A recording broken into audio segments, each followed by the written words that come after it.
23 साला सादिया बीबी जिसको उसके अपने ही दरिंदा सिफ्त शोहर ने कत्ल किया। मेरे निके निके दो बच्चे ने इन्हां नूं साह मिले, इन्हां नूं किथों मां लभ के दियां दी। 2 दिन मैनू अगे हो गए ने आई नूं, आंदियां मी तू ना जा, मैनू डर बड़ा लगदा ही। मैनू आंदा मैं तेनू मार देना, मैं नहीं रखना चाहता। ਵੇਖਿਆ ਤੇ ਉੱਥੇ ਡਿੱਗੀ ਪਈ ਸੀ, ਜਦੋਂ ਗਏ ਡਿੱਗੀ ਪਈ, ਉਹਦਾ ਗਲੇ ਤੇ ਉਹਨਾਂ ਫਾਹ ਦਿੱਤਾ ਤੇ ਨਾਲੇ ਇੱਥੇ ਨੌਂਦਰਾਂ ਗਲੇ ਤੇ ਵੱਜੀਆਂ ਨੇ, ਉਧਰੋਂ ਬਾਸੂ ਜਿਹੜੇ ਉਹਨਾਂ ਨੂੰ ਘੁੱਟ ਕੇ ਫੜ ਕੇ ਰੱਖੇ ਨੇ। ਕਿੰਨੇ ਮਾਰਿਆ? ਪਾਪਾ। ਕਿੱਥੇ ਮਾਰਿਆ? 7 ਲੱਖ ਦੱਸ। नेशनल पॉइंट की वीडियोस को लाइक करें, सब्सक्राइब करें और बेल आइकॉन पर ज़रूर क्लिक कीजिए ताकि हमारी आने वाली तमाम वीडियोस आप तक पहुंच सके। अस्सलाम वालेकुम। नेशनल पॉइंट के साथ मैं हूं आपका मेज़बान उमर ख़ान। नाज़रीन, शरकपुर में इस वक्त हम मौजूद हैं जहां पे बड़ा अंदोहनाक एक वाक़या पेश आया।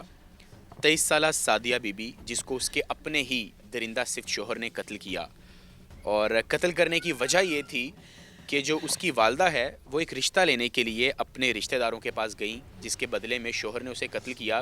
लेकिन इससे पहले भी जो सादिया थी वो अपने घर 1 साल रह चुकी हैं, क्योंकि जो शोहर है मारता भी था और बदनामे ज़माना काम भी करता था।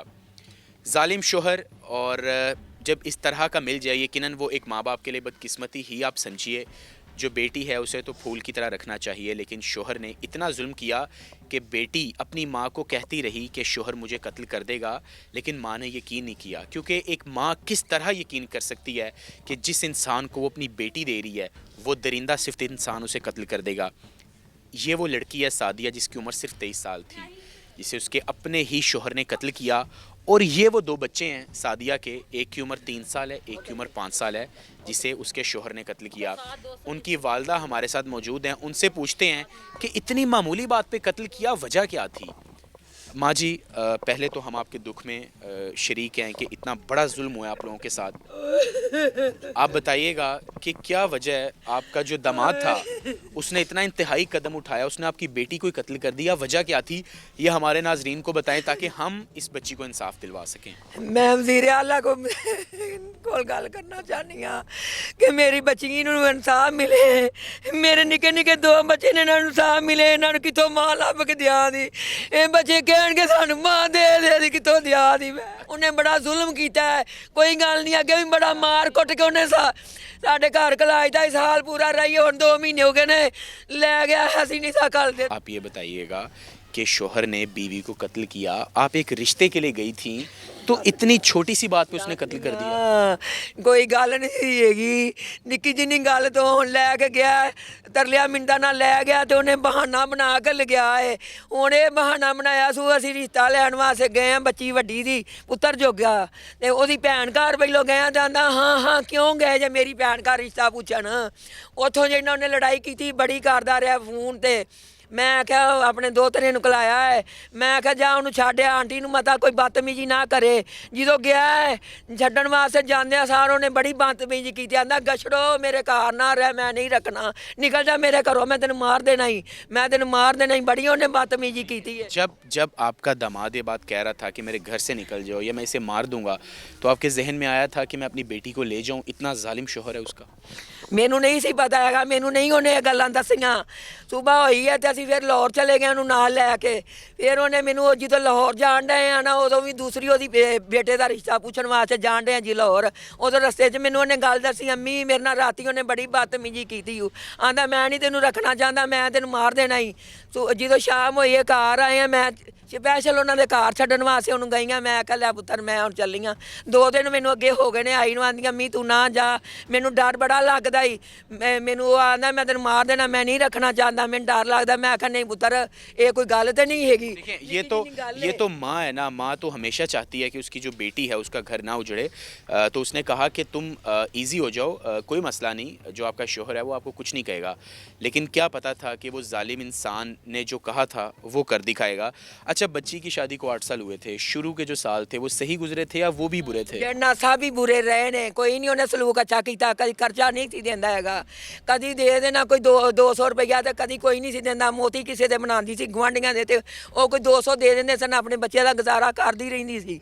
ਕਦੀ ਜਾਣਾ ਤੇ ਅਸੀਂ ਕੋਈ ਭਰਾਵਾਂ ਨੇ ਕਦੀ ਕੋਈ ਸ਼ਾਇਦ ਦੇ ਦੇਣੀ, ਉਹਦੇ ਨਾਲ ਗੁਜ਼ਾਰਾ ਕਰ ਲੈਣਾ, ਕਦੀ ਕਿਵੇਂ ਕਰਨਾ, ਕਦੀ ਬਾਜੀ ਘਰ ਚਲੀ ਜਾਣਾ, ਉਧਰ ਜਾ ਕੇ ਤੇ ਉਹਨੇ ਜੜਨਾ ਰੋਟੀ ਖਾ ਕੇ ਬੱਚਿਆਂ ਨੂੰ ਨਾਲ ਲੈ ਕੇ ਤੇ ਘਰ ਆ ਜਾਂਦੀ ਸੀ। ਜਿਹੜੀਆਂ ਮੈਂ ਚੀਜ਼ਾਂ ਦਿੱਤੀਆਂ ਉਹਨੂੰ, ਮੈਂ ਦਿੱਤੀ LCD ਦਿੱਤੀ, ਉਹ ਵੀ ਉਹਨੇ ਵੇਚ ਕੇ ਖਾ ਗਿਆ। ਫਿਰ ਉਹਨੂੰ ਮੈਂ ਇਸਰੀ ਬਾਹਰ ਦੇ ਮੁਲਕ ਦਿੱਤੀ ਤੀ, ਉਹ ਵੀ ਵੇਚ ਕੇ ਖਾ ਗਿਆ। ਉਹਦੇ ਬਿਸਰੇ ਵੀ ਵੇਚ ਲਏ ਸੋ, ਉਹਨੂੰ ਮੈਂ ਪੱਖਾ ਟੇਬਲ ਦਿੱਤਾ, ਉਹ ਵੀ ਉਹਨੇ ਵੇਚ ਕੇ ਖਾ ਲਿਆ। ਮੇਰੀ ਬੱਚੀ ਦੀ ਉਹਨੇ ਕੋਈ ਚੀਜ਼ਾਂ नहीं छड़ियाँ। ये बताइएगा, आखिरी दफ़ा जब आप लाहौर से आई हैं वापस, तो आखिरी दफ़ा जब उसे मारा है आपके दामाद ने, तो किस तरह मारा था बच्ची को? ਮੈਂ ਜਦੋਂ ਉਹਨੂੰ ਛੱਡ ਕੇ ਅਸੀਂ ਆ ਗਈਆਂ, ਮੈਂ ਘਰ ਤੇ ਰਾਤ ਨੂੰ ਸਾਨੂੰ ਫਿਰ ਫੋਨ ਤੇ 11 ਵਜੇ ਉਹਨੇ ਫੋਨ ਕੀਤਾ, ਅੰਮੀ ਮੇਰੇ ਨਾਲ, ਮੇਰਾ ਉਹਨੇ ਫੋਨ ਲਗਾ ਲਿਆ ਤੇ ਬੜੀ ਬਦਤਮੀਜੀ ਕਰਦਾ ਪਿਆ, ਮੇਰੇ ਨਾਲ ਬੁਰਾ ਹਾਲ ਕਰਦਾ, ਭਾਈ ਨਾਲ ਗੱਲਾਂ ਕਰਦੀ ਰਹੀ ਹੈ। ਸਵੇਰ ਹੋਈ ਹੈ ਤੇ ਅਸੀਂ ਜਿਹੜਾ ਸਾਨੂੰ ਫੋਨ ਆਪ ਹੀ ਉਹਨੇ ਕੀਤਾ ਕਿ ਇਹਨੂੰ ਕੁਛ ਹੋ ਗਿਆ ਤੇ ਮਰ ਗਈ ਜੇ ਤੇ ਤੁਸੀਂ ਆ ਜਾਓ। ਅਸੀਂ ਜਦੋਂ ਗਏ ਆ ਜਿਹੜਾ ਉੱਥੇ ਡਿੱਗੀ ਪਈ ਹੈ, ਭੋਏ ਤੇ ਡਿੱਗੀ ਪਈ ਹੈ ਤੇ ਮਸਾਇਆ ਨੇ ਆਣ ਕੇ ਵੇਖਿਆ, ਸਾਰਿਆਂ ਨੇ ਵੇਖਿਆ ਤੇ ਉੱਥੇ ਡਿੱਗੀ ਪਈ ਸੀ। ਜਦੋਂ ਗਏ ਆ ਡਿੱਗੀ ਪਈ, ਉਹਦਾ ਗਲੇ ਤੇ ਉਹਨਾਂ ਫਾਹ ਦਿੱਤਾ ਤੇ ਨਾਲੇ ਇੱਥੇ ਨੌਂਦਰਾਂ ਗਲੇ ਤੇ ਵੱਜੀਆਂ ਨੇ, ਉਧਰੋਂ ਬਾਜ਼ੂ ਜਿਹੜੇ ਉਹਨਾਂ ਨੂੰ ਕੁੱਟ ਕੇ ਫੜ ਕੇ ਰੱਖੀ ਰੱਖੇ ਨੇ।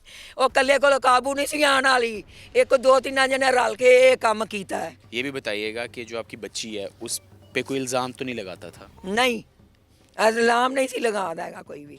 जिस टाइम बच्ची का कत्ल हुआ है, जो आपका दामाद है, उसके माँ बाप भी उधर थे, उसकी फैमिली भी वहाँ पे ਨਹੀਂ मौजूद ਸੀ ਹੈਗੀ ਮਾਂ ਬਾਪ, ਉਹ ਜਿਹੜਾ ਉਹਨਾਂ ਦਾ ਘਰ ਪਰਾਂ ਦੂਰ ਸੀ, ਅਸੀਂ ਨਹੀਂ ਸਾ ਤਲਦੇ। ਬੱਚੇ ਆਦੇ ਸਨ ਤੂੰ ਕਿਰਾਏ ਤੇ ਮਕਾਨ ਲੈ ਕੇ ਇਹਨੂੰ ਜਾਣਾ, ਅਸੀਂ ਨਹੀਂ ਕਲਾਣਾ ਭਰਾ, ਜੇ ਤੂੰ ਇਹਨੂੰ ਲੈ ਕੇ ਗਿਆ ਅਸੀਂ ਵਾਪਸ ਸਾਡੇ ਘਰ ਨਾ ਆਵੇ, ਅਸੀਂ ਨਹੀਂ ਜਾ ਕਲਾਣਾ ਹੈਗਾ, ਤੂੰ ਕਿਰਾਏ ਤੇ ਮਕਾਨ ਲਿਆ ਤੇ ਅਸੀਂ ਨਹੀਂ ਧੀ ਨੂੰ ਕਲਾਣਾ। ਮੈਂ ਹੁਣ ਤਾਜ ਨੂੰ ਆਖਿਆ, ਤਾਜ ਵੇ ਮੇਰੀ ਧੀ ਨੂੰ ਬਾਹਰ ਨਾ ਕੱਲੀ, ਵੇ ਮੇਰੀ ਧੀ ਨੂੰ ਨਾ ਬਾਹਰ ਕੱਲੀ, ਘਰ ਆਪਣੇ ਕੋਲ ਰੱਖ।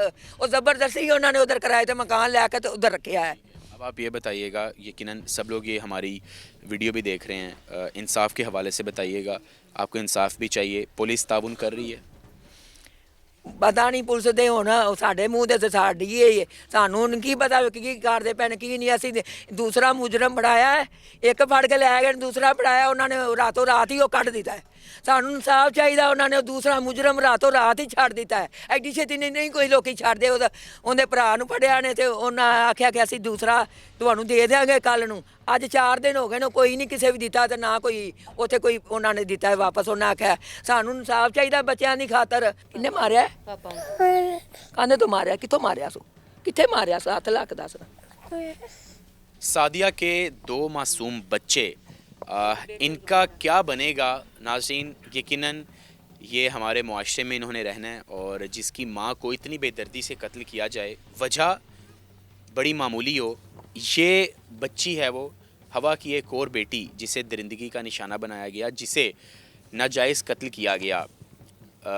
वज़ीर-ए-आज़म इमरान ख़ान और CM पंजाब जो हमारी ये वीडियो देख रहे हैं, खुदारा आपसे गुजारिश है कि ये माँ, आपने देखा है किस तरह रो रो के इंसाफ मांग रही थी, इनको इंसाफ दिया जाए। और इस तरह ओबाश लोग जो हमारी बेटियों को दरिंदगी का निशाना बनाते हैं, बिला वजह कत्ल कर देते हैं। पहले दौरों में सुना जाता था ऐसे कत्ल करना, लेकिन अब तो कत्ल करना लगता है इतना आसान हो गया है कि या इसकी रोकथाम नहीं है, हमारी पुलिस है, काबिल लोग भी हैं, लेकिन कम अज़ कम इस फैमिली को इंसाफ दिलवाना यकीनन सबकी हमारी ज़िम्मेदारी है। और हम बीइंग अ मीडिया पर्सन, हमारी हमेशा कोशिश रही है कि हम जहाँ भी जाएं उस फैमिली को इंसाफ दिलवाएं, ताकि कम अज़ कम इन लोगों का मदावा हो सके। और ये जो मासूम बच्चे हैं, आप ये अंदाज़ा लगाइए इनका क्या बनेगा, ये क्या पाकिस्तान के एक रिस्पॉन्सिबल सिटीज़न बन सकते हैं? इसका यकीनन अंदाज़ा आपको ख़ुद लगाना चाहिए। क्या कसूर था इस सादिया का, जिसको पता भी था कि शोहर उसे कत्ल कर देगा,